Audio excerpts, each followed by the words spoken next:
अंधार दूर करते, थोडासा का होईना पण अंधार दूर करते।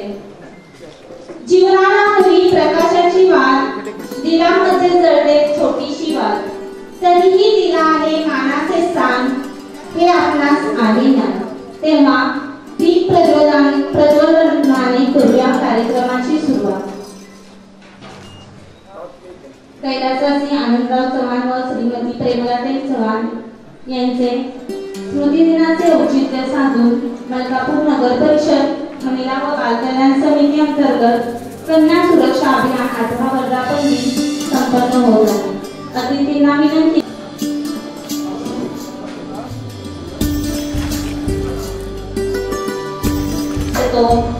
सत्कार आपला करण्यास हर्ष आम्हास वाटतो, आनंदी झाल्या काही दिशा हृदयी स्नेह लागतो।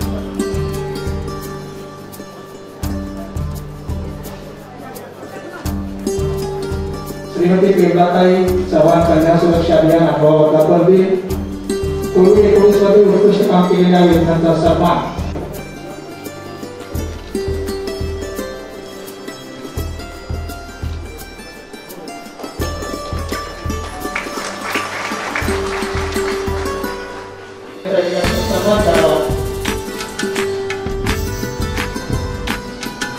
बांधकाम समिती सभापती राजेंद्र यादव आभार विनंती करतो।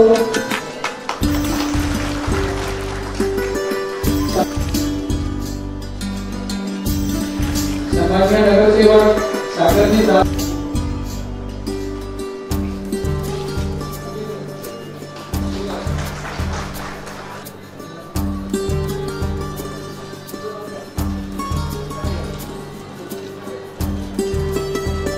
सन्माननीय कमल बोराडे यांना विनंती करतो।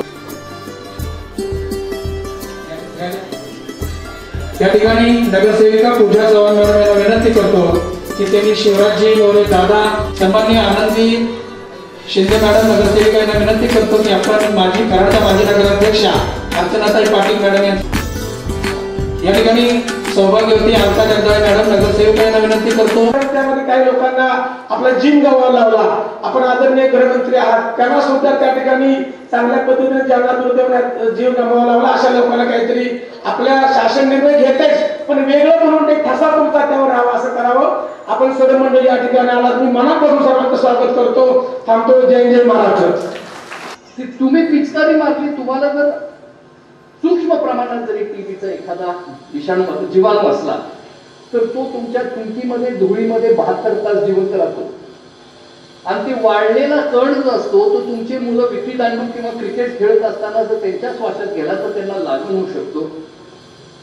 इतका भयंकर आहे। त्यापेक्षा वाईट हे कोरोना व्हायरस, कारण हे बदलत राहतं, हे तसंच जिवंत राहतं, हे हवेतनं पसरतं, हे थुंकीतनं पसरतं, हे शिंकल्यामुळे पसरतं, हे खोकल्यामुळे पसरतं आणि त्यामुळे अनिवार्य जर काही असलं तर अनिवार्य हा मास्क आहे। नाकावर सुद्धा पाहिजे बरं का। दुसरी गोष्ट सांगतो की अश्रू असतात ना, डोळ्याला पाणी येत राहतं, त्याच्यामधनं सुद्धा त्याचा प्रसार होऊ शकतो। आता शास्त्र म्हणतंय की त्याचा पुरावा नाही, परंतु फोमाइट ट्रान्समिशन होऊ शकतं।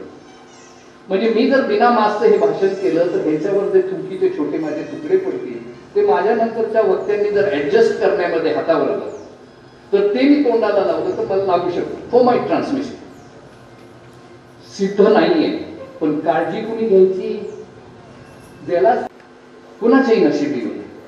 आपला देश, आपली आरोग्य व्यवस्थापना अजूनही परिपक्वते अशा महामारीला सामोरे जाण्यासाठी तयार नाही। आपण आमच्या विभागाला, आरोग्य विभागाला जितकं खर्चाला पैसे देतो ते भयंकर अपुरे आहेत। सगळ्यात जास्ती मयत डॉक्टरांची व्हायला लागली आहे आणि आरोग्य सेवकांची व्हायला लागली, कारण जी उपलब्धी आम्हाला गरज आहे ती नाही आणि आम्हाला आमचे पेशंट जिवंत ठेवण्याला जे पाहिजे ते उपकरणं सुद्धा आमच्याकडे नाहीत। अशी वाईट परिस्थिती आहे। आपण सगळ्यांनी सावध व्हावं। हात धुवताय, गरज नसली तरी दिवसातनं 7-10 हात धुवा। सॅनिटायझर वापरा, अंतर ठेवा। त्याला लोक जरा चुकून सोशल डिस्टन्सिंग म्हणतात, सोशल डिस्टन्सिंग आपण म्हणू नये। पण तो अंतर सुरक्षित 6 फुटाचं किमान राखणं गरजेचं आहे. स्वतःची काळजी स्वतः घ्यायला लागा. आपला समाज सुरक्षित ठेवा. ज्या जिव्हाळ्यांनी आपुलकीने तुमचा मलकापूर चालवल्या जाते आणि तुम्ही मलकापूरवासी राहता, तो इथून पुढच्या काळामध्ये सुद्धा आरोग्य संपन्न, यशस्वी आणि समृद्ध पद्धतीने आपण आयुष्य राखण्यासाठी यावर्षी काळजी घ्यावी, एवढी मी अपेक्षा करतो. आजच्या कार्यक्रमाला आम्हाला निमंत्रित केल्याबद्दल मी आपल्या सगळ्यांचे आभार मानतो. नमस्कार. विकासाचा आणि समृद्धीचा पॅटर्न कसा असू शकतो हे प्रूफ करून दाखवलेलं आहे, म्हणजे प्रत्यक्षात उतरून दाखवलेलं आहे.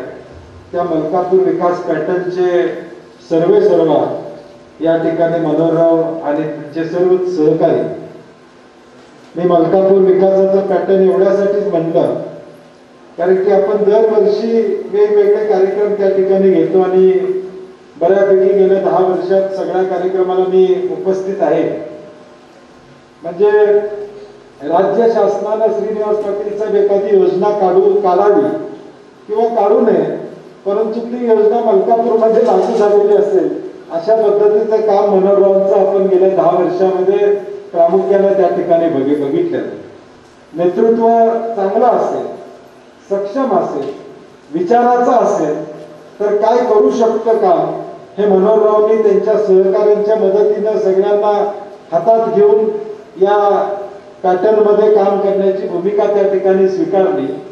मग एसटीचा विषय असेल, गोरगरिबांना घरं देण्याचा विषय असेल, वेगवेगळ्या खात्याशी संबंधित असणारे सगळे निधी हे माझ्या शहरामध्ये कशा आणता येईल हा प्रयत्न त्यांचा सातत्याने या ठिकाणी. आता सोलरच्या माध्यमातून घराघरामध्ये विजेचे या ठिकाणी लाईट बिल आपलं कसं कमी करता येईल, सामान्य माणसाला आधार कसा देता येईल या दृष्टीनं सोलरच्या माध्यमातून ही योजना या मलकापूर शहरामध्ये करण्याचा प्रामाणिक प्रयत्न त्यांचा या ठिकाणी दिसतो. आपण ज्यावेळी म्हणतो की सरकारच्या अनेक योजना असतात त्या लोकांच्यापर्यंत पोहोचत नाही असं कोण बोललं तर त्यांना मलकापूर आणून दाखवलं पाहिजे की कुठली योजना या ठिकाणी आहे आणि ती पोचलेली नाही असं आपल्याला या ठिकाणी दिसणार. किंबहुना सरकारच्या पुढे 2 पावलं जाऊ, मग दिव्यांगांना मदत असेल, घरामध्ये कन्यारत्न झालं तर मदत असेल किंवा निराधार लोकांना मदत असेल, ह्या शासनाबरोबर एक पॅरलल शासन या मलकापूर नगर परिषदेच्या माध्यमातून मनोहरराव आणि त्यांच्या सहकार्यांनी लोकांच्या हितासाठी, सर्वसामान्य लोकांच्या अश्रू पुसण्यासाठी या ठिकाणी केलेला आहे. आणि म्हणून या कार्यक्रमाला येत असताना निश्चितपणे स्वर्गीय आनंदराव चव्हाण साहेब असतील, प्रेमला चव्हाण काकी असतील, या सगळ्यांची स्मृती जागवण्याचं काम. कारण की ज्यावेळी आपण म्हणतो की आपण भविष्य काळाचे वेध ज्यावेळी घेणार आहे त्यावेळी ज्या भूमीला इतिहास असतो तीच भूमी भविष्य काळातला इतिहास या ठिकाणी घडवू शकते. आणि या भूमीला इतिहास आहे ज्याचा उल्लेख इंद्रजित मोहिते साहेबांनी या ठिकाणी केला. एक मोठा वारसा या कृष्णा काठेला आहे आणि हाच वारसा येणाऱ्या भविष्य काळात या जिल्ह्याच्या विकासाला गती देण्याचा प्रयत्न निश्चितपणे या ठिकाणी होणार आहे याची खात्री माझ्यासारख्या कार्यकर्त्याला निश्चितपणे. आणि मनोहररावांना सांगू इच्छितो की काय फार आज जास्त बोलण्यासारखं नाही आहे, परंतु कृष्णा काठावर आज स्टेज बघितल्यानंतर कृष्णा भरून आले असं श्रीनिवास पाटील साहेब झाले. स्टेजवरची सगळी मंडळी आज एकत्रित या ठिकाणी आहे. निश्चितपणे या जिल्ह्याच्या विकासाला एक चालना देणारा हा कार्यक्रम आहे असं म्हणलं तर चुकीचं या ठिकाणी करणार नाही. आणि मला खात्री आहे आदरणीय श्रीनिवास पाटील साहेब असतील, आदरणीय बाबा असतील, उदयसिंह पाटील आहेत, इंद्रजित मोहिते आहेत, ही सगळी मंडळी हातात हात घालून या जिल्ह्याच्या विकासाला गती देण्याचा प्रयत्न, हा जिल्हा अजून सक्षम कसा करताय या जिल्ह्याच्या वेगवेगळ्या माध्यमातून विकासाला पुढे घेऊन जाण्यासाठी सक्षमपणे ही सगळी मंडळी प्रयत्न करणार आहेत. आणि म्हणून या कार्यक्रमाचं आज महत्व निश्चितपणे, कारण की सगळी मंडळी आज एका व्यासपीठावर आलेली आहेत, एका विचारानं पुढे जाण्याची भूमिका घेऊन या ठिकाणी काम करतायत, हे अत्यंत या ठिकाणी महत्वाचं. परवाच आदरणीय बाबांनी विलास काकांची भेट घेतली. आज एक ज्येष्ठ नेते म्हणून या जिल्ह्यातले काँग्रेसचे एक ज्येष्ठ नेते म्हणून संपूर्ण महाराष्ट्रात त्यांना या ठिकाणी ओळखतो. त्यांची तब्येत बरोबर नाही या भावनेतून आदरणीय बाबा भेटायला गेले, विचारपूस केली. हाच कृष्णा काठचा या ठिकाणी जो काही गुणधर्म आहे तो या ठिकाणी मला वाटतं महाराष्ट्रानं घेण्यासारखा या ठिकाणी आहे. काय घडलं याच्यापेक्षा पुढे काय घडवायचं आहे, कुठल्या दिशेने आपल्याला जायचं आहे, ही भूमिका घेऊन ही कर्तृत्ववान माणसं या ठिकाणी काम करत असतात. आणि म्हणून इतिहासामध्ये या सगळ्या माणसांची नोंद होते ती यांच्या कर्तृत्वामुळं, कामामुळं, मोठेपणामुळं आज आमच्यासारख्या तरुण पिढीला हा आदर्श शिकण्यासारखा या मंडळींच्याकडनं की कशा पद्धतीनं मागचं पान मागे टाकलं पाहिजे आणि पुढचं विकासाचं पान उघडलं पाहिजे, समृद्धीचं पान उघडलं पाहिजे. ही भूमिका घेऊन ही मोठी माणसं ज्यावेळी काम करतात, ज्यावेळी 2 पावलं मागं जाऊन 2 पावलं पुढे जाण्याची भूमिका स्वीकारतात, त्यावेळी आमच्यासारख्या तरुण पिढीला देखील वाटतं की निश्चितपणे या मंडळींचा आदर्श घेऊन आपण काही गोष्टी करणं राजकारणामध्ये, समाजकारणामध्ये अभिप्रेत. आणि मग त्याच एका भावनेतून विचार चांगल्या हेतून आदरणीय बाबांनी काकांची विचारपूस या ठिकाणी केली. उदय पाटीलजी मलकापूरच्या निवडणुकीमध्ये आमच्या बरोबर एक तरुण सहकारी म्हणून आमच्या बरोबर राहिलेलेच होते. निश्चितपणे हा येणाऱ्या भविष्यकाळात या जिल्ह्याच्या राजकारणाला, समाजकारणाला, विकासाला दिशा देणारा निश्चितपणे या ठिकाणी भूमिका या सगळ्यांची मंडळींची राहील. आदरणीय पाटील साहेब असतील, बाबा असतील, विलास काका असतील, सगळी ज्येष्ठ मंडळी आहेत. आपल्या सगळ्यांना आमची तरुण म्हणून विनंती आहे, साहेब आपण बाबा नुसतं आम्हा सगळ्या मंडळींना आशीर्वाद द्या. आपण ते स्वामी समर्थांचं कसं घेऊ नकोस मी तुझ्या पाठीशी आहे तसं तुम्ही तिघं म्हणा. जिल्ह्यामध्ये निश्चितपणे इंद्रजीतचे आहेत आणि स्टेजवर बसणारी सगळी मंडळी आहे. थोडं मागापुढे मागच्या काळामध्ये झालं असलं तरी पुन्हा एकदा या जिल्ह्यामध्ये आपण एकजुटीनं विकासासाठी म्हणून एकत्र येण्याची भूमिका निश्चितपणे या ठिकाणी पार पाडू. आपण सर्वांचा आशीर्वाद असेल तर आम्ही तरुण मंडळी कुठेही कामामध्ये कमी पडणार नाही हा विश्वास या निमित्ताने मी या ठिकाणी देतो. कारण की आज महाविकास आघाडीचं सरकार आहे. मागच्या वेळी काँग्रेस राष्ट्रवादीचं सरकार होतं, त्यावेळी मी बाबांनी मला संपर्क मंत्री म्हणून साताऱ्याची जबाबदारी दिली होती. आता देखील महाविकास आघाडीचं सरकार असलं तरी बाबांनी स्पष्टपणे सांगितलं संपर्क मंत्री म्हणून तूच जबाबदारी या ठिकाणी घेतली पाहिजे आणि ती जबाबदारी संपर्क मंत्री म्हणून जिल्ह्याची माझ्यावर या ठिकाणी आली. आणि म्हणून येणाऱ्या भविष्यकाळात मनोहरराव म्हणजे कसं चांगलं काम, उठावदार असं काम, लोकाभिमुख काम, लोकांच्या अडचणी, लोकांच्या समस्या सोडवण्याचं काम येणाऱ्या भविष्यकाळात आपल्याला या ठिकाणी करावं लागणार आहे. आज कराडचं एसटी स्टँड बघितल्यानंतर बाबांचं कर्तृत्व काय आहे हे आपल्याला या ठिकाणी दिसून येतं. सामान्य माणूस या एसटीतून या ठिकाणी जातो. गाडीवाला कोण एसटी मध्ये बसत नाही, परंतु एखाद्या सामान्य माणसाला त्या एसटी स्थानकावर गेल्यानंतर निश्चितपणे एखाद्या 5 स्टार हॉटेलमध्ये गेल्यासारखं वाटेल. एवढ्या पद्धतीचं सुसज्ज असं एसटी स्थानक उभं करण्याचं स्वप्न बाबांचं होतं आणि ते सुदैवानं त्या ठिकाणी पूर्ण झालं. अशा अनेक कामं आहेत ज्या कामाचा उल्लेख मी करत बसलो तर किमान अर्धा तास लागेल की कर्तृत्वान नेतृत्वानं केलेली कामं सांगायला वेळ पुरणार नाही एवढं काम या ठिकाणी झालेलं आहे.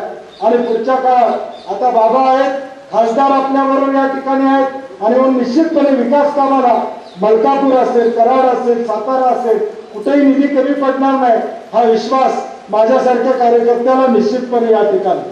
आदरणीय बाबा मुख्यमंत्री असताना श्रीनिवास पाटील साहेब आपण सगळ्यांच्या माध्यमातून सातारला मेडिकल कॉलेज व्हावं ही भूमिका या ठिकाणी मांडली.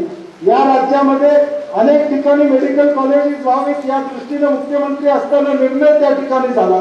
काही तांत्रिक अडचणीमुळे मागापुढे या ठिकाणी झालं होतं, परंतु महाविकास आघाडीचं सरकार आल्यानंतर या सातारा जिल्ह्यातल्या मेडिकल कॉलेजला गती देण्यासाठी बाबांनी देखील या ठिकाणी बाळासाहेब थोरातांना सांगितलं.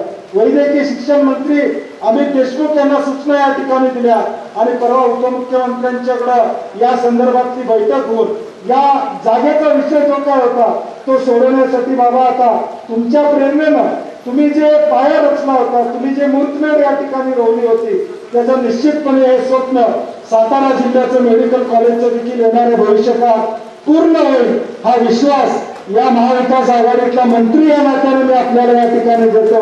कारण की हे सातारा जिल्ह्याचं बरेच वर्षाचं स्वप्न या ठिकाणी होतं आणि ते स्वप्न पूर्ती करण्यासाठी आम्ही सगळी मंडळी, खासदार साहेब आहेत, बाबा आहेत, आम्ही आहोत, सातत्याने येणाऱ्या वर्षभराच्या काळामध्ये याला गती कशी करता येईल आणि कॉलेज कसं सुरू करता येईल यासाठी प्रामाणिकपणे प्रयत्न करू हा विश्वास या कार्यक्रमाच्या निमित्ताने मी आपल्याला या ठिकाणी देतो.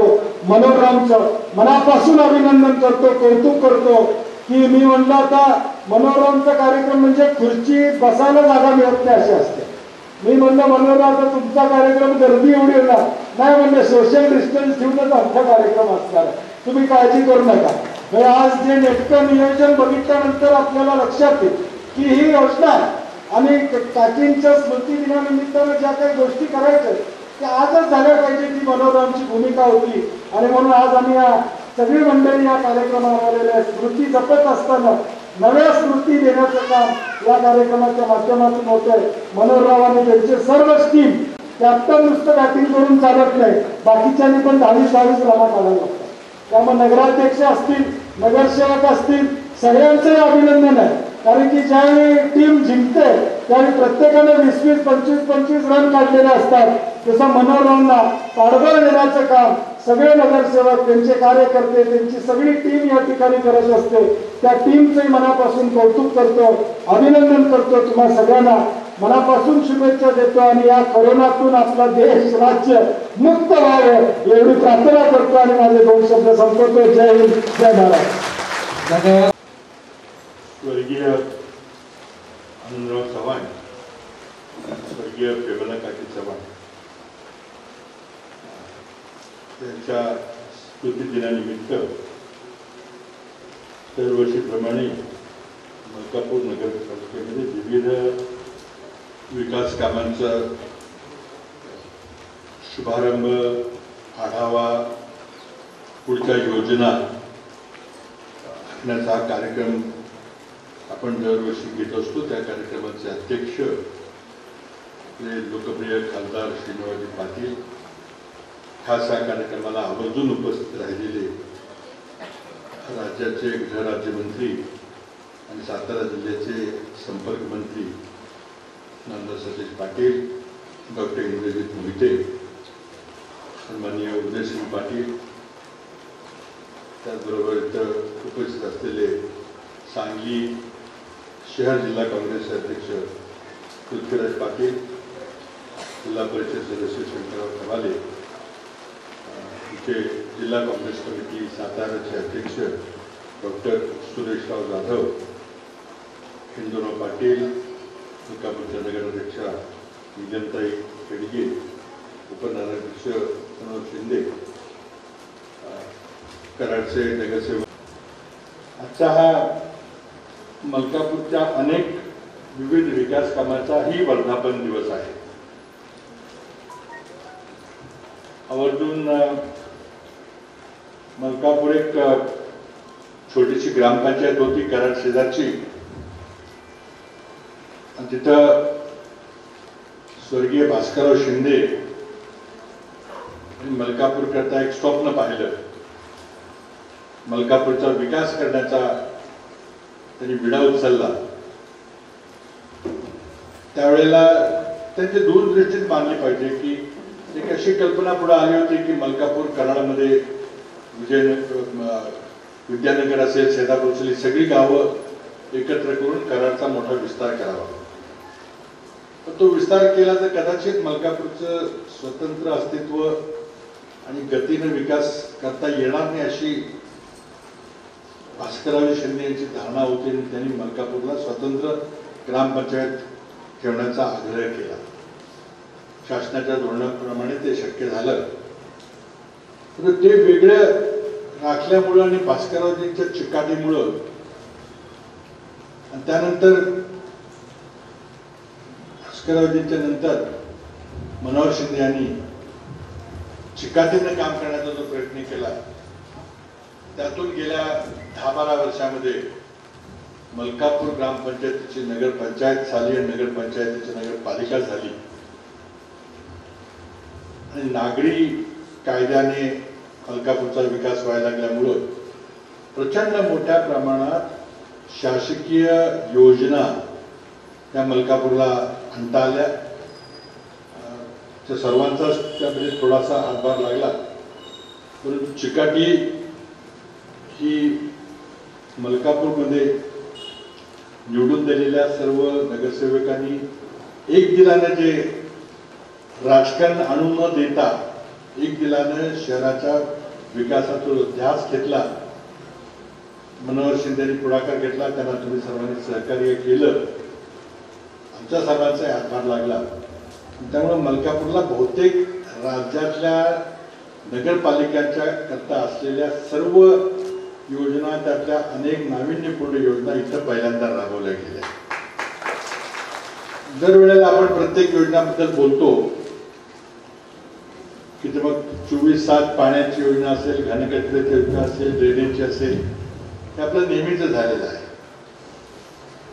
आज नव्या मंडईची सुरुवात केलेली आहे आणि शासनाच्या धोरणामुळं आरक्षण टाकणं सोपं असतं, पण ते आरक्षण विकसित करता येणं अवघड असतं. तेवढी नगरपालिकांची किंवा शहरांची देखील क्षमता नसते बाजार भावानं त्या आरक्षणाचे पैसे द्यायचे मालकाला.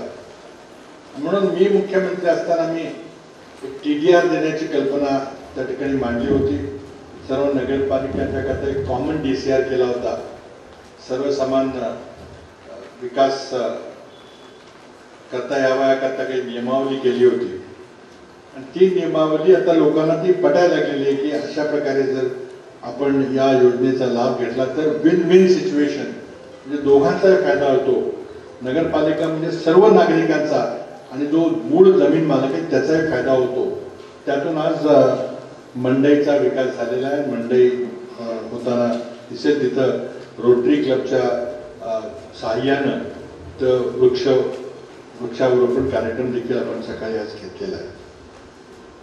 कोविडमध्ये मलकापूरने खूप चांगलं काम केलेलं आहे. विलगीकरण करणं, लोकांना क्वारंटीन करणं, बाहेरून लोक येतात.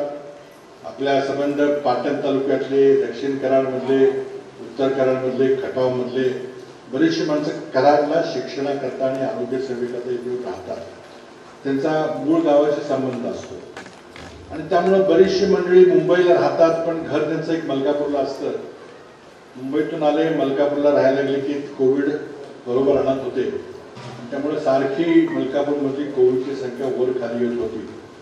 पण मला वाटतं अतिशय प्रशासनाने देखील चांगलं काम केलं आणि कराडमध्ये 3 विलगीकरण कक्ष, क्वारंटाईन सेंटर्स केले. तिथं बऱ्यापैकी व्यवस्था ठेवल्यामुळे आपण यातून थोडंसं नियंत्रणामध्ये हा रोग आपल्या या परिसरामध्ये आलेला आहे असं चित्र होतं.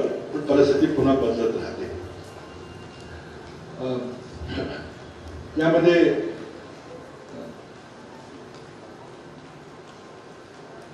कोविडबद्दल थोडंसं बोलायचं झालं तर डॉक्टर इंद्रजित मोहिते यांनी अतिशय चांगल्या प्रकारे वैद्यकीय स्वतः तज्ज्ञ आहेतच, त्यांनी खूप चांगल्या प्रकारे माहिती दिली. दुर्दैवाने गेल्या आठवड्याभरामध्ये कारण नसताना एक वाद निर्माण झाला आणि तो केंद्र शासनाने निर्माण केला. कोविडची लस शोधायचे प्रयत्न जगभर चाललेले आहेत. किमान जगातल्या 200 प्रयोगशाळेमध्ये ही लस शोधायचे प्रयत्न काही सरकारी आहेत, काही खाजगी आहेत.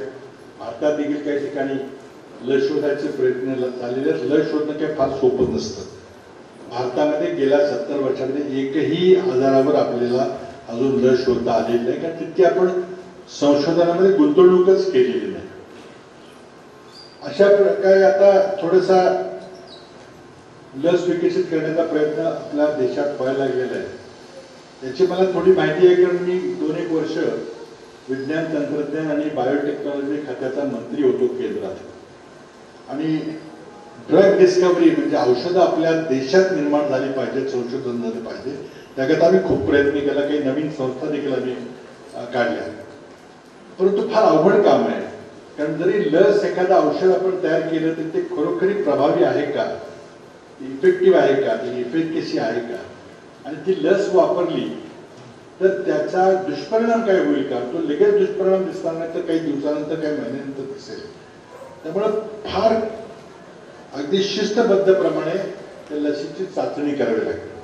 मग अशी इंद्रजित बाबांनी सांगितल्याप्रमाणे पहिल्यांदा ॲनिमल ट्रायल्स जनावरांच्यावर, नंतर माणसांच्यावर सुरू करताना फेज 1, फेज 2, फेज 3 किमान 30,000 लोकांच्यावर ट्रायल करायचे असते.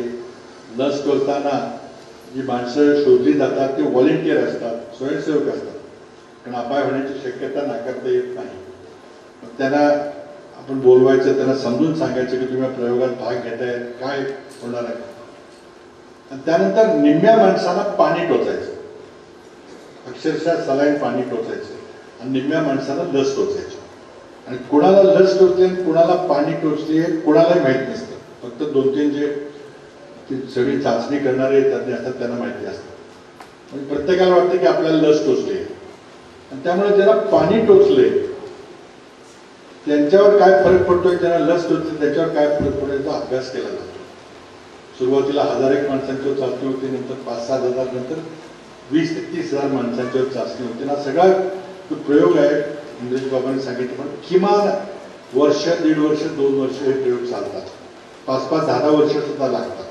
आणि ते प्रयोग झाल्यावर आपण जे करतोय ते यशस्वी झालं की नाही ते देवाच्या हातात. झालं तर झालं. हे मुद्दा मी का सांगतोय तर गेल्या आठवड्यामध्ये भारत सरकारच्या एका सर्वोच्च भारतीय वैद्यकीय संशोधन संस्था Indian council of medical research ICMR नावाच्या संघटनेनं एक पत्र लिहिलं काही हॉस्पिटल्सना की आम्ही तुम्हाला या एका हैदराबादच्या कंपनीनं लस शोधून काढलेली आहे आणि त्या लसीची मानवी चाचणी करायची तुम्हाला निवड केलेली आहे. त्यामध्ये 2 मोठे हॉस्पिटल आहेत आणि बाकी काही छोटे नर्सिंग होम आहेत. काही कुठे कशी निवडली ते काही माहिती नाही. आणि त्या पत्रात त्यांनी लिहिलं की तुम्ही हे माणसं शोधायचं काम 7 जुलैपर्यंत म्हणजे आजपर्यंत पूर्ण केलं पाहिजे आणि आजपासून ती चाचणी सुरू झाली पाहिजे. 15 ऑगस्टात आम्हाला हे सगळी लस संशोधन यशस्वी करायचं आहे म्हणून आम्हाला करायचं आणि हे अगदी सर्वोच्च पातळीवर याची सगळी मॉनिटरिंग होते. तर मी लगेच मला वाचल्यावर मला धक्काच बसला कारण मला थोडंसं विषय माहिती आहे. मी लगेच ट्विटरवर टाकलं की म्हणजे काय चाललंय विडेपणाला, 15 ऑगस्टची तारीख का आली. तर माझ्या डोक्यात एकदम ट्यूबलाईट पेटली, प्रकाश पडला की 15 ऑगस्टला प्रधानमंत्री लाल किल्ल्यावरून भाषण देतात आणि त्या भाषणामध्ये जर त्यांना सांगता आलं की जो आजार चीनने पसरवला त्या आजारावर भारताने उत्तर शोधलंय, तर मग एका प्रकारे गलवानमध्ये काय झालं ते झालं, पण इथं आम्ही या कोविड लढाईमध्ये आम्ही चीनला पराभूत केलं हे सांगता यावं म्हणून 6व्या महिन्याच्या आत हा सगळा प्रयोग करावा असं मी फार चिडून त्यामध्ये ट्विट केलं की असं होत नाही. वैज्ञानिक संशोधन काही डोक्याला बंदूक लावून ताबडतोब करा पुढच्या आठवड्यापर्यंत हे झालं पाहिजे तर होत नाही. आणि ते आता खरं व्हायला लागले की बऱ्याच ठिकाणी खूप लेख लिहिले गेलेले आहेत की अशा प्रकारे पुढे आदेश दिले पुढे. मी त्यामध्ये मुद्दा उल्लेख केला होता की ते ICMRचे अध्यक्ष म्हणतात की सर्वोच्च पातळीवर हे सगळे तपासले जाणार आहे. आता ICMRचे अध्यक्ष स्वतः केंद्राचे सचिव दर्जाचे अधिकारी, त्यांच्यावर फक्त 2च व्यक्ती आहेत, एक आरोग्यमंत्री पंतप्रधान. मला कोण तपासते की 15 ऑगस्टपर्यंत झालं पाहिजे. अशा प्रकारे शासनाने जर आपल्या अधिकाराचा दुरुपयोग केला तर ही कोविडची लढाई जिंकण्याऐवजी आपण कुठे वेगळ्या दिशेने जाऊ. मुद्दा म्हणून त्याकरता मी कोविड लसीच्या बद्दलचा उल्लेख केला की इंद्रजी बाबांनी उल्लेख केला होता. वैज्ञानिक संशोधन महत्वाचं आहे. अशा प्रकारचे आजार होत राहतील, वाढत्या नागरिकरणामुळं, जुन्या वस्तीमुळे होते आणि त्यातून मग आपल्याला जे जे आजार होतील त्यावर मार्ग काढावा लागेल. आता यामध्ये मलकापूरमध्ये वयोवृद्ध माणसांची चाचणी करण्याचा देखील एक उपक्रम हा मलकापूर नगरपालिकेने आरंभलेला आहे. म्हणजे ज्यांचं वय 60च्या वर असेल किंवा डायबिटीस किंवा रक्तदाब असेल अशा लोकांची चाचणी करून त्यांच्यावर अधिक सावधगिरी बाळगण्याचा एक कार्यक्रम आपला घेतलेला आहे. त्यामध्ये नागरीकरण झालं की किती वेगाने विकास होऊ शकतो हे मलकापूरला दाखवून दिलेलं. मी मगाशी खासदार साहेबांना सांगितलं की आपल्याकडं शैलापूरसारखं गाव आहे, मुलासारखं गाव आहे, तिथेही तिथं नगरपंचायत व्हावी आणि ग्रामपंचायत म्हणून जे प्रशासक चालतं त्यावेळी नागरी प्रशासनाच्या अधिपत्याखाली यावे झपाट्यानं विकास होईल. त्यामध्ये आम्ही सगळे मिळून या शेजारच्या गोष्टींचं नियोजन करण्याचा प्रयत्न करू. आज या ठिकाणी आणखीन एक बातमी आपल्याला गोड बातमी सांगायची आहे. आपल्याला माहिती आहे की प्रशासनानं पाणी पिण्याच्या योजना, त्याला प्रादेशिक पाणी पुरवठा योजना या अनेक ठिकाणी निर्माण केल्या. 10 गावाची, 12 गावाची, 25 गावाची योजना. त्या योजना काही फार यशस्वीपणे चालल्या नाहीत. पण बऱ्याच लोकांनी कुणी बिल भरण्यामध्ये दिरंगाई केली, योजना तोट्यात चालू लागली. मग काही गावांनी स्वतःचे स्वतंत्र पाणी पुरवठा योजना केली आणि त्या प्रादेशिक पाणी योजनाचं पाणी घ्यायचं बंद केलं आणि मग पर्यायाने सर्व पाणी पुरवठा योजना बंद पडायला लागल्या. आपल्याला माहिती आहे की आपल्या दक्षिण महाराष्ट्र परिसरामध्ये कृष्णा नदीवरून लिफ्ट करून 17 गावांची पाणी पुरवठा योजना, एक आपण उन्हाळी पाणी पुरवठा योजना असं म्हणतो, ही देखील याच कारणामुळे बंद पडली होती. शासनाचा जवळजवळ 25 कोटीचा त्यावर निधी खर्च पडला होता. टाक्या बांधल्या गेल्या, मोटरी आहेत, पाईपलाईन झालेल्या आहेत, पण योजना बंद पडलेली आहे. मध्यंतरी आमचं शासन असताना सर्व प्रादेशिक पाणी पुरवठा योजना कशा सुरू करता येतील आमचा प्रयत्न झाला. गेले 2-3 वर्ष मनोहर शिंदे ही योजना सुरू व्हावी आणि शासनानं चालवावी अशा प्रकारचे प्रयत्न करत होते. कारण त्यामुळं कोयना वसाहत असेल, मलकापूरचा वाढता भाग असेल, अशी बरीच गावं आहेत. म्हणजे काल्यापर्यंत, मनवापर्यंत, इंदाळापर्यंत ही योजना पूर्वभूत म्हणजे ती सुरू करायचा प्रयत्न झाला होता. मला आपल्याला सांगायला आनंद होतो की गेल्या आठवड्यामध्ये शासनानं या योजनेची पुनर्जीवन करायचा निर्णय घेतलेला आहे. ही योजना 3 टप्प्यामध्ये पुनर्जीवित होणार आहे. पहिल्या टप्प्यात 7 कोटी रुपयाची मंजुरी मिळालेली आहे आणि त्यामध्ये पहिली 7 गावं अर्थात मलकापूर, नांदापूर, दक्षिणवाडी, कोयना वसाहत वगैरे ही गावं ती माणसं येतील ती. आणि कल्पना अशी आहे की जीवन प्राधिकरण ही योजना चालवेल आणि जीवन प्राधिकरण प्रत्येक नगरपालिकेला, ग्रामपंचायतीला त्यांच्या गरजेप्रमाणे बल्क सप्लाय करेल पाण्याचं. की तुम्हाला किती पाणी पाहिजे तुम्ही विकत घ्या, तुम्ही पाणी वितरण करा. तुम्हाला नको असेल तर तुम्ही थांबा, तुम्हाला मिळणार नाही. ज्याला पाहिजे असेल तरी यावं. तर मागणी खूप वाढते आणि म्हणून पहिला टप्पा 7 कोटीचा मंजूर झालेला आहे. त्या पहिल्या टप्प्यामध्ये मला वाटतं काहीतरी 7 गावं धरलेली आहे. दुसरा टप्पा आपण पहिला टप्पा यशस्वी झाला तर दुसरा तिसरा लगेच आपण करू. कारण पाण्याची डिमांड ही काही कमी होणार नाही. कारण बरेचसे रोग दूषित पाण्यामुळे होतात हे आपल्याला माहिती. पाणी म्हणजे म्हणूनच त्याला जीवन आपण नाव दिलेलं आहे, जीवन प्राधिकरण. त्यामुळे त्याला आपण म्हणतो. हा एक त्यामध्ये मलकापूरची सोय होणार आहे. नांदापूर, दक्षिणवाडी, कोयना वसाहत यांची सोय होणार आहे. कारण मलकापूर पाणी पुरवठा योजना सगळ्यांना पाणी देऊ शकत नाही. कापिलमध्ये आपण ही योजना राबवली, ती पण चांगल्या प्रकारे चाललेली आहे. इथली काय उर्वरित गावं या उन्हाळ्या पाणी पुरवठा पुनर्जीवित उन्हाळ्या पाणी पुरवठा योजनेमध्ये पहिल्या टप्प्यामध्ये समावेश करता ते जरूर करावी. आज मगाशी मनोहर सांगितलं की मलकापूरची जी एक आदर्श अशी प्रशासकीय इमारतीचं त्यांनी डिझाईन केलं आहे. दिल्लीच्या पार्लमेंटप्रमाणे ती इमारत होणार आहे. वारणेची तिथे एक इमारत आहे, नगर मुंबईची प्रशासकीय इमारत आहे. तशा प्रकारे ती इमारत ॲक्च्युली खूप मोठा आराखडा त्या ठिकाणी मानला. पैसे कमी पडत होते आणि म्हणून मग गेल्या 1-2 महिन्यामध्ये मी खूप प्रयत्न करून नागरी प्रशासनाकडून पैसे मिळवले. 5 कोटी रुपये अधिक त्या योजनेकरता मंजूर झालेली आहे. तर मला वाटतं त्याचा 12.5 कोटीपर्यंत ते प्रोजेक्ट गेलेलं आहे. त्यामध्ये सभागृह असेल, तिथं एक आधुनिक नगर कशा प्रकारे आपल्याला शून्यापासून बसवता येतं याचं उदाहरण मलकापूर म्हणून आहे. शेवटी आपल्याला आज महाराष्ट्रामध्ये 50% जास्त लोक नागरी भागात राहतात किंवा नागरी नियमाप्रमाणे नागरी कायद्यामध्ये त्यांचं प्रशासन होतं आणि ही संख्या वाढत जाणार. 50 से 60 होईल, 60 से 70 होईल.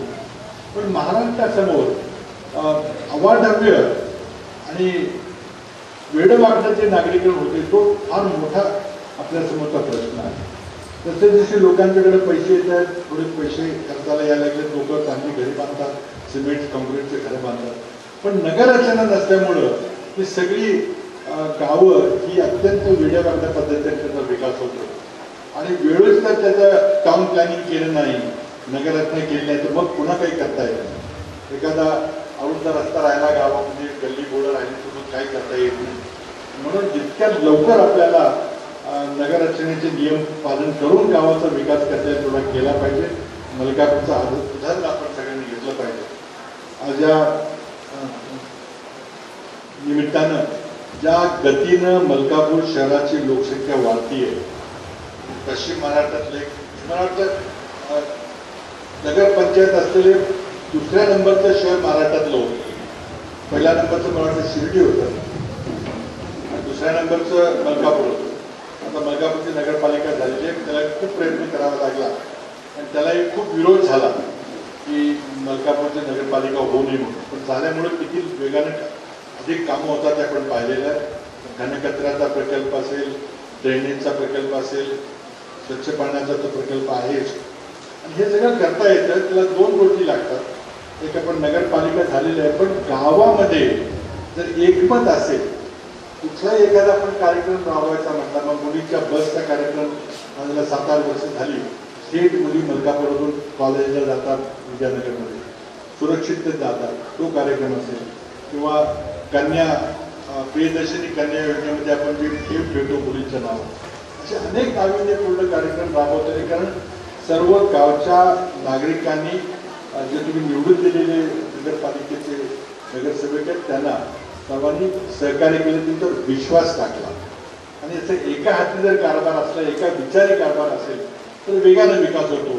अनेक ठिकाणी जर मतभेद असले, मनभेद असले, नेतृत्व एक संघ नसेल, एक विचारी नसेल तर मग विकास होत नाही. याची उदाहरणं आपण जवळपास बरीच उदाहरणं बघतो. आज या निमित्तानं आपण सगळे आला. एक अतिशय उद्बोधक असा नेहमी कार्यक्रम असतो. अनेक चांगल्या कल्पना राबवल्या जातात. मी आणखीन एक कल्पना मनोहर शिंदे यांना सांगितलेली आहे. आहाराबद्दलचं प्रशिक्षण विशेषतः आपल्या भगिनी वर्गाला द्या. कारण सगळे आजार होतात त्याचं कारण आपल्या आहारामध्ये आहे. कोणाच्या घरात मधुमेह असेल, रक्तदाब असेल, कशा प्रकारचा आहार घेतला पाहिजे, काय केलं पाहिजे, चाचणी कशी घेतली पाहिजे, याचं जर दुपारी महिलांची सगळी भगिनींची कामं बिमं झाली, जेवणखाण झालं किंवा दुपारी काही 2-3 तास आहार तज्ज्ञांना, डायटिशियन सुद्धा बोलवून आणि त्यांना जर आपण सांगितलं तर निश्चितच आरोग्य सुधारण्यामध्ये त्याचा चांगला परिणाम होईल. अनेक नाविन्यपूर्ण कार्यक्रम या ठिकाणी एक प्रयोगशाळा म्हणून राबवले जातात. मलकापूर ही नागरिकांची प्रयोगशाळा झालेली आहे. कुठलाही नवीन कार्यक्रम असेल की तो मलकापूरमध्ये राबवावा, तो यशस्वी होतो, मग इतर लोक त्याचं अनुकरण करतात. अशी ही या उपक्रम अशाच प्रकारे आपण चालू ठेवा. या प्रसंगी दरवर्षीप्रमाणे मनोहर शिंदे त्यांच्या सर्व सहकार्यांनी आज माझ्या पिताजींच्या आणि मातोश्रींच्या पुण्यतिथीच्या निमित्तानं हा कार्यक्रम घेतलेला आहे. आणि आपल्या सर्वांना या ठिकाणी बोलून आपण सगळे या ठिकाणी आलात त्याबद्दल मी स्वतः कुटुंबीय म्हणून आपल्या सर्वांचे धन्यवाद व्यक्त करतो. प्रत्येकाला काम आहे. सतेज पाटलांना मुंबईला जायचं, त्यांची महत्त्वाची मिटिंग संध्याकाळी आहे. आणि श्रीनिवासजी तर आम्ही प्रत्येक दररोज कुठल्या ना कुठल्या तरी कार्यक्रमामध्ये एकत्र असतो, काळजी घेतो. एका बाजूला भीती वाटते की काय आमचे सगळ्यांचं वय झालेलं आहे, काय आम्हाला काय होतंय का काय. परंतु शेवटी लोकांनी आपल्याला जबाबदारी टाकली, ती पूर्ण करण्याची जबाबदारी. पण एकच शेवटी सांगतो की प्रशासनानं जे आणि वैद्यकीय संशोधकांनी जे नियम आपल्याला घालून दिले त्याचा कृपा करून पाळा. मला काय होतंय, मला काय होणार नाही असं करून कृपा करून ते नियम मोडू नका. कोणाला कसा होतोय काही सांगता येत नाही. एकदा म्हटले की वडीलधारी माणसांना होतोय, कोणा म्हटले मुलांना होतोय, ते काही खरं नाही. तरुणांना होतोय, कोणाला होतोय.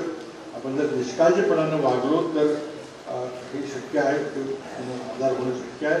आजार गंभीर आहे. म्हणून पुन्हा एकदा आपल्या सर्वांना विनंती करतो की प्रशासनाला सहकार्य करा आणि तुम्हाला माझ्या शुभेच्छा. आपण अजूनही मलकापूरच्या विकासामध्ये सर्वजण मिळून काम करूया ही अपेक्षा व्यक्त करतो आणि आपली रजा घेतो. धन्यवाद. जय जय महाराष्ट्र. मी मान्यवरांना विनंती करतो की आपल्या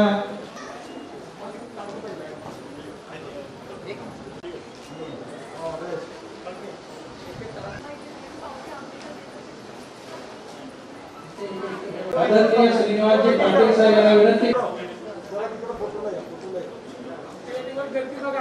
दिव्यांग पेन्शन योजना धनादेशीकरण आपण या ठिकाणी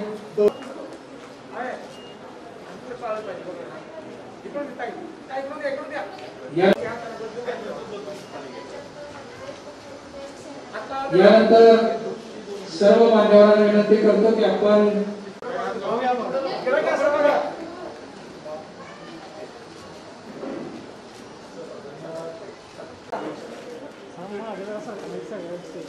सेविका आपला सत्कार स्वीकारणारी 19 मध्ये काम केलेले जिल्हा परिषद शाळेच्या संतोष सुरेखा वायगंडे यांना विनंती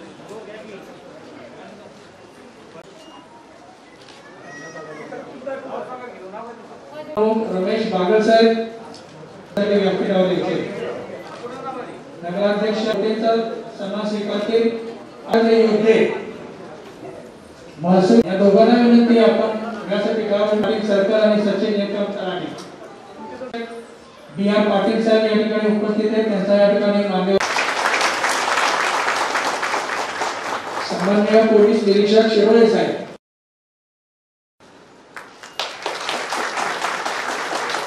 हवालदार सन्माननीय पन्हाळे साहेब बीट हवालदार बेटे साहेब यांना विनंती सन्माननीय बीट हवालदार गंडा अंकुश साहेब सहाय्यक बीट हवालदार मलकापूरचे पोलीस पाटील सन्माननीय प्रशांत गावडे यांना विनंती आमच्या वतीने नगर परिषदेत असलेली विटामिनच्या गौरवाची सलीम मुजावर आणि मान्यवरांच्या हस्ते सलीम मुजावर सुपूर्द करतायत.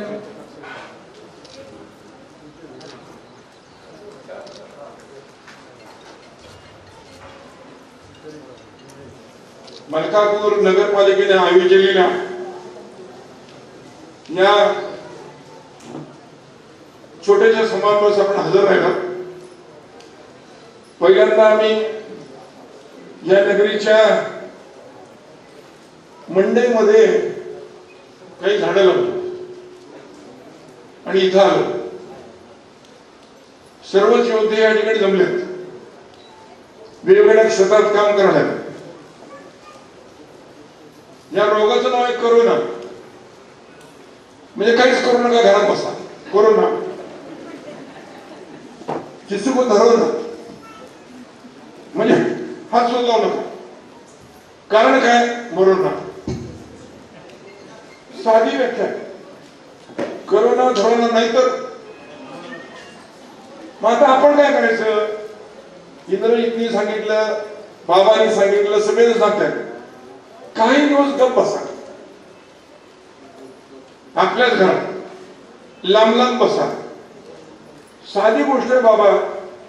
खेड्यातल्या बाईला जिला एक सुद्धा शाळेत गेली नाही, तिला क्वारंटाईन सुद्धा कळालं नाही, सोशल डिस्टन्स कळालं नाही. दनादन टेलिफोन माणसं बोलतोय. याचा अर्थ काय? नवीन शब्द रचना. आणि सगळ्यात मोठी किंमत अशी आहे, ज्याला इंग्लिश कळतंय माणूसला निगेटिव्ह काहीच करत नाही. बरं आहे पॉझिटिव्ह म्हणलं की माणूस पळतो. तर पॉझिटिव्ह आहे पळा. म्हणजे खरं तर माणूस पॉझिटिव्ह पाहिजे. कुठल्याही सार्वजनिक कामामध्ये, देशप्रेमामध्ये, अन्नदान करण्यामध्ये, मतदान करण्यामध्ये. कारण आम्हाला दुसरं काही मागायचंच नाही. पॉझिटिव्ह पाहिजे, म्हणजे चांगल्या विचाराला मदत केली पाहिजे. दुर्दैवानं बाधा झाली म्हणजे की आमच्या लहानपणी बाधा झाली की आई काय एखादी मिरच्या आणि कडाकड मोठं मोडायची जेव्हा. शिवाय लहानपणी आम्ही निसर्गाला उतरायचो. बाबा तुमच्या कुंभारमध्ये एसटी होती, आम्ही निसर्गाला उतरायचो. जाता 7-8 किलोमीटर जायचं आणि अंधार पडला की मग वड्यात गेलो. पिपळाचे झाड वाईट ठेवून बसणार एक असते असं आईनं सांगितलं असेल. इतकं घाबरतो राम राम राम आणि मग पडायला जायचं. आता राम राम राम राम वाऱ्या कोळी मारा मारा म्हणतो. आता राम म्हणूया, गप बसूया आणि यात मदत करूया. कशाकडे समारंभ आहे मला सांगा. जोपर्यंत चांगलं काम करणाऱ्या माणसाला आपण खांद्यावरून जगाला दाखवत नाही जो चांगलं काम करतोय, तोपर्यंत इतरांना सुद्धा प्रोत्साहन मिळत नाही. सलीम मुजावरचा खास सत्कार कुठनं झाडाला 2-2 वर्षाची सगळ्यांना लावायला देतोय. कारण काय? ग्लोबल वॉर्मिंग कमी केलं पाहिजे. प्रदूषण, मोटारी बंद, धूर बंद, हॉर्न नाही, पाणी एकदम वाहतंय. काल अमित बाबा कृष्णापुरी जाऊन आले. पाणी स्वच्छ, कारण वरपासून खाली नाहीच नाही, काहीही प्रदूषण नाही. दूषण आणि प्रदूषण म्हणजे दूषण म्हणजे नावं ठेवणं आणि प्रदूषण म्हणजे अंगठी नावं ठेवणं. हे दोन्ही नाही. आता प्राथमिक कर्तव्य काय आहे? स्वच्छता आणि सेवा, ह्या दोन्हीचा संगम झाला. मग सेवा करणारी माणसं कोणती? आमचे काका. उत्तम इंग्रजी भाषेवर प्रभुत्व, सामान्य माणसाला जिव्हाळा, ग्रामीण भाषेत बोलणार. एवढा मोठा वकील आमच्या लहानपणी काय बी गावाने आनंदरावांच्याकडे जावा सोडून देत म्हणून ती बाबा माझ्या लहान आहे थोडीशी, पण माझे वडील आणि काका वकिली करायचे. मी इकडे विदर्भात गेलो, प्रांत होतो, प्रांत. मग एक नागपूर ते चंद्रपूर एक रस्ता आहे बघा. त्या रस्त्यावर जाम नावाचं एक गाव आहे. त्या जाम मध्ये एक पेट्रोल पंप आहे. त्या पेट्रोल पंपावर काका थांबले सकाळी 7:30-7:15 आणि मला हिंगणघाट कुठं? म्हणजे 7-8 किलोमीटर म्हणजे आमचा एक पोरगा प्रांत आहे. काका आले मनोराव सकाळी 6:45 15 मिनिट झाले. आम्ही झोपलेलो एकटेच कुठे उठून पडले. मला चहा दे, आमचं दे, नंतर दे. पाठीवाट ठेवला. अहो आमची किंमत केवढी वाढली तुम्ही सांगू. देशाचा संरक्षण झाल्याची युद्धाचे कारखाने युद्ध, तो मंत्री यांना भेटायला आणि त्यांचा पोरगा आहे पुढचे 2 वर्ष आरामशी. एवढे मोठे काका होते. काकी आम्ही गेलो शिमल्याला बाबा आणि काही आमच्यातली पूर्वती असं वाटलं आदल्या रात्री जाऊन दिल्लीत थांबायची गरज नाही. आपल्या काकीचं घर आहे.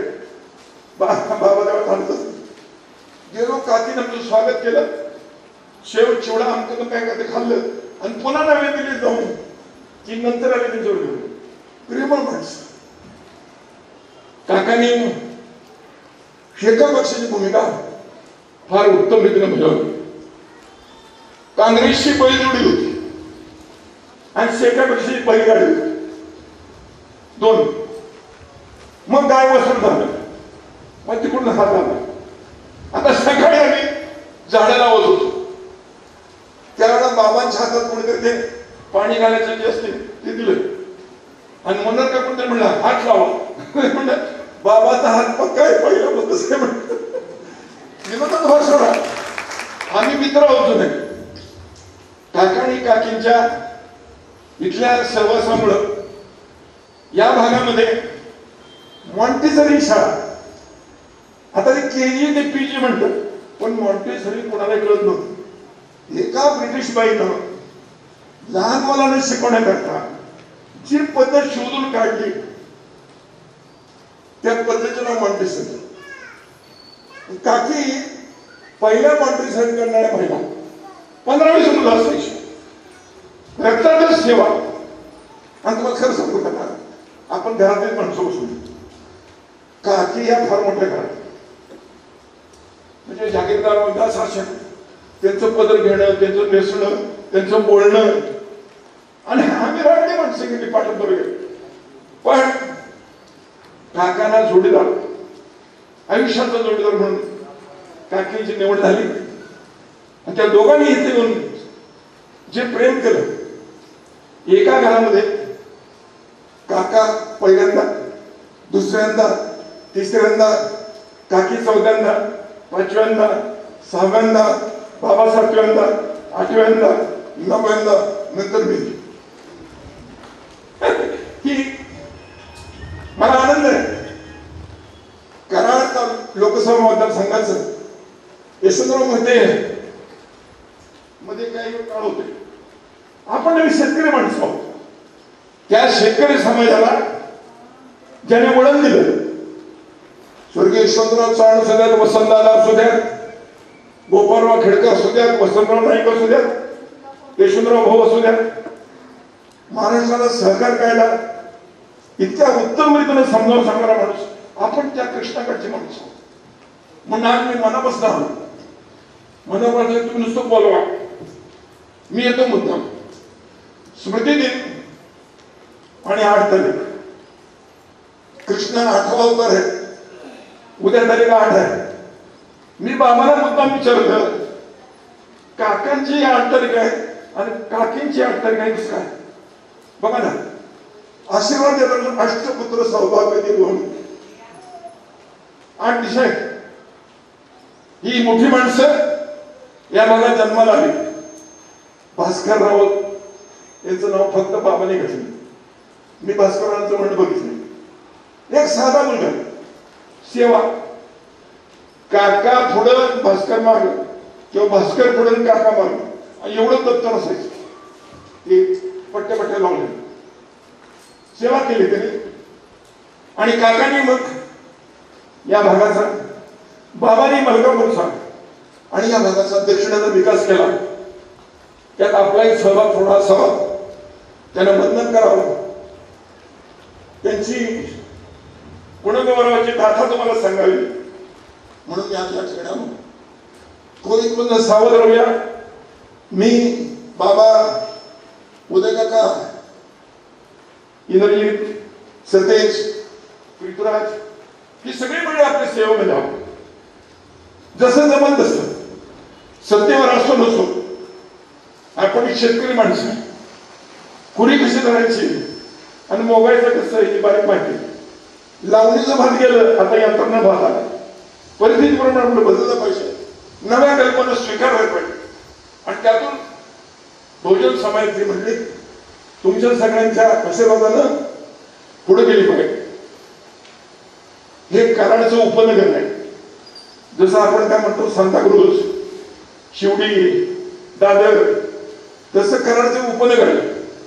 मलकापूर, नांदलापूर, येरावळ, चचेगाव, गोट, मुंड, सैदापूर, चौंडेश्वरी, टेंबू, कापिल, गोळेश्वर ही महानगरकडे होणार आहे.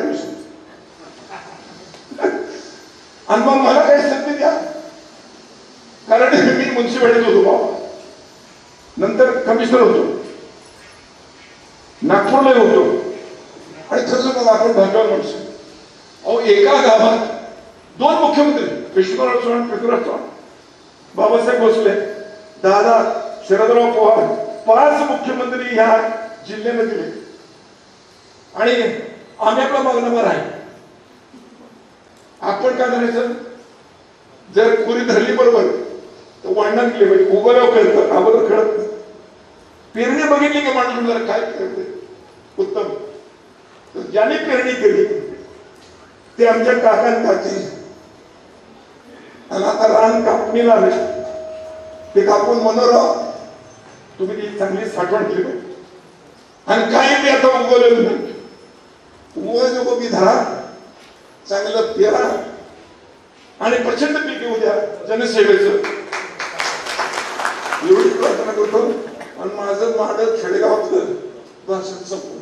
माननीय आमदार पृथ्वीराज चव्हाण बाबा, माजी मुख्यमंत्री महाराष्ट्र राज्य, माननीय आमदार सतेज उर्फ बंटी पाटील साहेब, राज्यमंत्री गृह परिवहन, माहिती तंत्रज्ञान व संसदीय कार्य महाराष्ट्र राज्य, यांनी अतिशय चांगलं मार्गदर्शन करून जे कोविड योद्धे आहेत त्यांना बळ दिलेलं आहे, त्यासाठी त्यांचे प्रथमतः आभार.